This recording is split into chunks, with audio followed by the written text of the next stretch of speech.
दोस्तों, केवल भारत ही नहीं बल्कि दुनिया भर में ऐसे कई देश हैं जहां पर पुराने कहानी किस्सों, दंत कथाओं और मिथकों में अजीब तरह के जीवों के अस्तित्व का वर्णन मिलता है।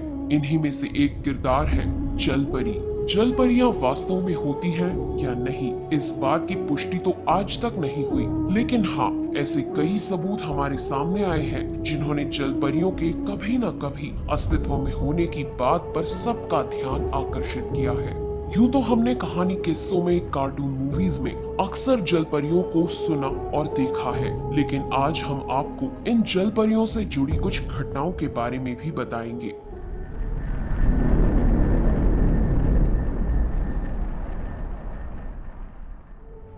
ग्रीक लोक कथाओं का मुख्य किरदार जलपरी, जिसे मरमेड भी कहा जाता है, फ्रेंच के दो शब्दों से मिलकर बना है, मर और मेड। मर यानी कि सागर और मेड यानी कि स्त्री, यानी कि एक ऐसी रचना जिसका धड़ तो स्त्री का होता है पर पैरों की जगह मछली की तरह पूंछ होती है।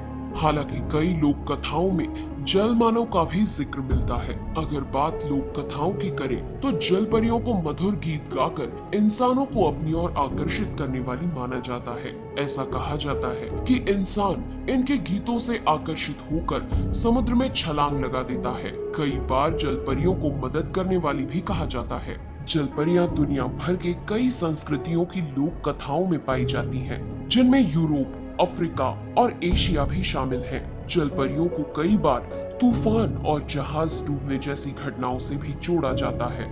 जलपरियों का नाम सबसे पहले 1000 ईसा पूर्व असाइरिया में सुनने को मिलता है। इससे जुड़ी कहानी कुछ ऐसी बताई जाती है कि देवी अटारगेटिस को न चाहते हुए भी अपने प्रेमी को मारना पड़ा था, जिससे शर्मिंदा होकर उन्होंने तालाब में छलांग लगा दी थी और जलपरी का रूप लेकर पानी में ही रहने लगी। एक कहानी और है जहां अलेक्जेंडर की बहन थेसालोनिक मरने के बाद जलपरी बन गई थी। भारतीय रामायण के थाई और कंबोडियाई संस्करण की माने तो ऐसा उल्लेख मिलता है कि जब हनुमान जी लंका जाने के लिए सेतु बना रहे थे, तब सुवर्ण मच्छा यानी कि सोने की जलपरी ने हनुमान जी के इस प्रयास को रोकने की तमाम कोशिशें की, पर वो विफल रही। कहा जाता है कि सुवर्ण मच्छा रावण की बेटी थी। प्राचीन चीनी कहानियों में जलपरियों के आंसुओं का मोतियों में बदल जाने का उल्लेख मिलता है। यही वजह थी कि मछुआरे हमेशा ही इन जलपरियों के शिकार की तलाश में रहते थे, पर ये जलपरियां अपनी मधुर आवाज के संगीत से उन्हें पानी में खींच लेती थी। भगवान विष्णु के मत्स्यावतार के बारे में तो हम सभी ने सुना ही है, जिनका ऊपरी भाग मानव का और निचला हिस्सा मछली जैसा था। ये तो हुई मान्यताओं की बातें। आइए अब जानते हैं उन घटनाओं के बारे में जो जलपरियों के अस्तित्व को बयां करती हैं। जलपरियों को लेकर वैज्ञानिकों की राय ली जाए तो उनका मानना है कि जब इंसान अपना विकास कर रहा था तो शायद उसने पानी में रहने के लिए अपने अंगों को भी विकसित कर लिया हो, क्योंकि विकास के दौर में इंसान में कई बदलाव देखे गए। इसी तरह सन 2012 में एनिमल प्लैनेट नाम के एक चैनल पर दिखाई गई डॉक्यूमेंट्री की फुटेज ने एक बार फिर सबके मन में जलपरियों को लेकर कुछ सवाल खड़े किए। इस डॉक्यूमेंट्री का नाम था मरमेड्स द बॉडी फाउंड, जिसके अनुसार कुछ लोग पानी की गहराई में रहने वाले जीवों का पता लगा रहे थे। तब उन्हें एक ऐसा जीव भी दिखा जिसका आधा शरीर इंसानों की तरह था तो आधा मछली की तरह, जिसकी झलक वीडियो में भी कैद कर ली गई। लेकिन बाद में पता चला कि ये वीडियो तो केवल एक काल्पनिक वीडियो था, सच नहीं, क्योंकि अब तक जलपरियों के पाए जाने की कोई पुष्टि नहीं हुई थी। जलपरी मिलने के किस्से एक या दो नहीं हैं। एक किस्सा आप लोगों ने भारत के गुजरात का भी सुना होगा, जहां एक मृत जलपरी के शव मिलने की बात सामने आई थी।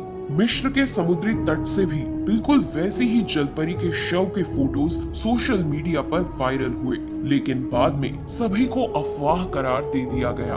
वर्ष 2016 में भारत में एक अनोखा केस देखने को मिला, जहां एक बच्चा दिखने में एकदम जलपरी जैसा पैदा हुआ था। ऊपरी भाग मनुष्य जैसा और निचले भाग में दोनों पैर जुड़े हुए किसी मछली की पूंछ की तरह दिखाई पड़ रहे थे।